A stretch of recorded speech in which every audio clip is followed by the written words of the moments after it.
happening, gang? It's your boy Retro back again with another reaction video. Yeah. Today we got another huge update. You guys can probably already tell that it is going down. Just by that title alone, you guys are definitely going to want to check this one out. Oh, guys, how the tables have turned on that very corrupt Attorney General Letitia James, how she quickly went from persecuting Donald Trump to now pleading her case with Trump's Attorney General Pam Bondi in this one, guys. I'm excited to get into it, to run up straight into it. All I ask that you guys please hit that like button, hit that subscribe button, and without further ado, let's get straight into it, folks. Check this one out. Girl, Letitia James, she has lawyered up, and her lawyer has officially sent a letter to Attorney General Pam Bondi. This looks like a 33-page letter, so you know I'm not going to read the whole thing, even though I should. That would increase the view time, which is good for the channel. But we're going to get into let's get into the first few pages of this letter, y'all, so that we can see what kind of retort your girl Letitia James is making to the allegations that she committed not only mortgage fraud but also insurance fraud. So just to give you a quick recap, I know most of y'all here on the channel are probably familiar with the claims, but for anybody new, let me give you a quick recap. Letitia James is accused of having done three things. Now, I think some of this may be outside of the statute of limitation, and I will tell you about that. But this is going to be very brief, then we're going to get right into the letter. So the first thing, going back the farthest to the early 80s, Letitia James is accused of having put her father as her husband, of having stated that she and her father are a married couple on a mortgage document. Now you may say, why would she do that? Who knows? Okay, we're talking about 40 years ago. Maybe she was trying to qualify for the loan. Maybe she was trying to get better rates. Maybe it was just a mistake. Who knows? But that's the first allegation. Second allegation, she is alleged in the 2000s to have misrepresented her 5-unit apartment building as a 4-unit. Now, why would she do that? Because typically 4 or fewer units, you can qualify for owner-occupied financing, which is much easier to obtain, which gets you a better interest rate. Anything 5 units or above would be more like investment property, higher rates, maybe higher down payment, just more of a difficult loan and with higher rates, okay? And that's where the alleged insurance fraud would come in as well, because if you have that good owner-occupied designation, you know, you're gonna get that good owner-occupied insurance rate too, right? But if you have those 5 units, then the insurance company presumably would also want you to get a commercial policy, which is going to cost you more money. So that's the second thing. Third thing, and this is just 2 years ago, she allegedly stated on even yet different mortgage paperwork that she was going to be owner occupying a Virginia home that she purchased with her cousin or with some other family member. Obviously, she can't do that because she lives in New York, because she is the New York State Attorney General. Whew. All right, y'all. So now we're all caught up. So all of that has led to an actual criminal referral to the office of the Attorney General. That is Pam Bondi. So now your girl Tish has lawyered up. She's taking this seriously, and this is what her lawyer has to say. Let's get into it. Dear Attorney General Bondi, I represent New York State Attorney General Letitia James and have reviewed U.S. Federal Housing Director William Pulte's April 14, 2025 letter titled Criminal Referral. I write to address the latest act of improper political retribution, this time directed at Ms. James, publicly instigated and endorsed by President Trump. This stunning hypocrisy of President Trump's complaint here that the Justice Department has been, quote, politicized and, quote, weaponized against him is laid bare, as he and others in his administration are now asking you to undertake the very same practice. This so-called criminal referral, which recycles long disproven allegations and is based on media reports, lacks any credible foundation.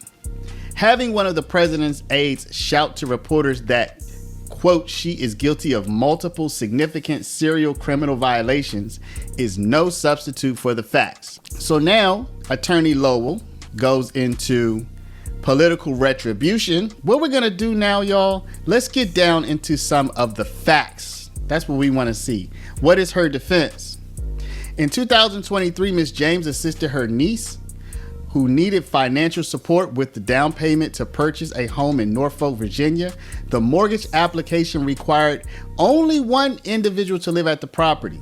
Director Pulte cherry-picked an August 17, 2023 power of attorney that mistakenly, y'all, here we have it, mistakenly stated that the property to be Mrs. James' principal residence, and at the same time absolutely ignored her very clear and all caps statement 2 weeks earlier to the mortgage loan broker that this property will not be my primary residence. It will be Shamice's primary residence. So this is a mistake. All right, y'all. So the Virginia property is being called, the declaration that this would be her primary residence is a mistake. Okay, so here we have a mistake. Let's go to the Brooklyn property. In 2001, Ms. James purchased her Brooklyn, New York home with her savings to facilitate supporting her mother, who was sick at the time, and give other family members a place to live. Ms. James and her family members have lived there since 2001.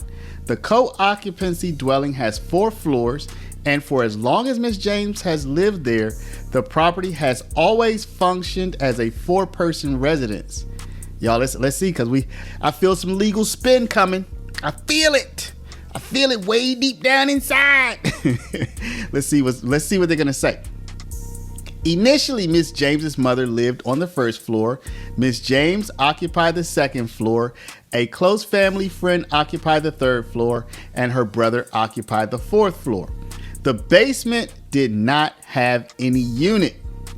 After Miss James's mother died, and to this day, Miss James has occupied the 1st and 2nd floor units for herself, while her close family friend and brother occupy units on the top 2 floors. Director Pulte points to a 24-year-old certificate of occupancy listing the property as having 5 units, despite that the property has functioned as a 4-unit residence for the past 20. Okay, so here we have it. It is a 5-unit. And they're saying, and he's saying here, yeah, but people only live in 4 of the 5. So let's continue. All right, so here you have it. It's a 5-unit, and he's saying, yeah, but one of those units has been unoccupied for a long time. All right, y'all. So first we have a mistake. Okay, so she did something by mistake. The second thing is it is a 5-unit, but they don't use all 5 of them, so effectively it's a 4-unit. Okay, so y'all, this is real. Okay, like as we started talking about all this stuff, I was a little bit out here in fringe land. I'm like, man, I'm kind of out in fringe land, but they got documents, This is real stuff. Like, she has a real lawyer responding to all this. This is wild. Okay, let's go to the father-daughter married thing. Okay, so here we go. She's explaining a lot though. Y'all, what if she just let Donald Trump look? I'm not taking up for Trump, okay? I am not taking up for Trump. But I'm just saying, she ain't let him explain like that, did she? You know what I mean? Trump's a big boy. He can take up for himself. He doesn't need me to defend him. But I don't think she let him explain all his discrepancies like this. There's a lot of explaining happening. Okay, let's continue. In 1983, Miss James's father, Robert James, sought to buy a home for his family in the Jamaica neighborhood. It's a lot of explaining. I'm sorry. Okay, in the Jamaica neighborhood of Queens, New York. He asked his daughter, then a few years out of school, to help by allowing him to add her name to the mortgage application. Mr. James filled out the mortgage material and purchased the home without his daughter's involvement.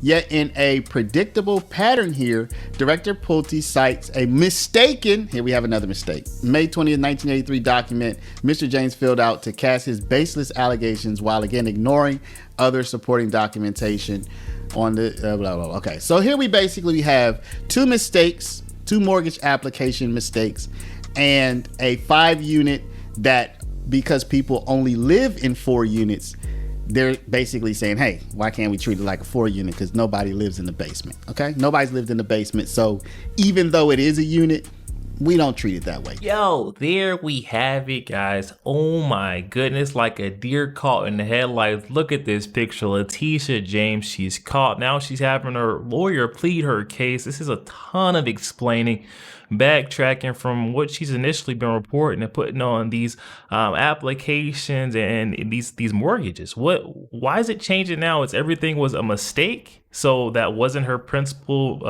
residence over in Virginia. It was now her niece was the principal resident, and this was a mistake. And then we're supposed to believe there was another error on part of her father, solely on his part. He was the one that filled out and turned in the application all by himself, made a mistake checking the wrong box.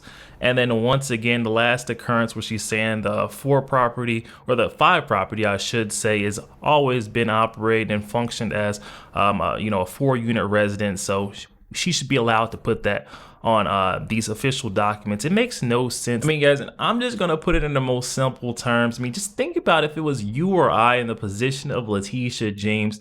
The law was coming down on us for these mistakes that we made on these mortgage applications, loan applications. Guess what? It wouldn't be okay. We're gonna take it in good faith, take your word for what it is, and we're going to dismiss this case. No, they're going to prosecute us to the fullest extent, mistake or not mistake. Letitia James, this is not going to be the way you backpedal out of this. I don't know, you guys. You guys will have to hop in the comments and let me know. Do you guys think this is enough to get old Letitia James off the hook? I don't. In my personal opinion, I feel like Attorney General Pam Bondi is not buying me. Even a blind man could see all the evidence and the facts of this case. It's in black and white. She committed insurance fraud, mortgage fraud, and probably tax evasion as well, income tax fraud. I mean, the list goes on, and she needs to be held accountable. Guys, definitely hop in the comment section though. Comments are open. I'm excited to hear what you guys are thinking on this one. Also, make sure you guys please smash that like button, hit that subscribe button. If you enjoy more content like this, catch you guys on the next one.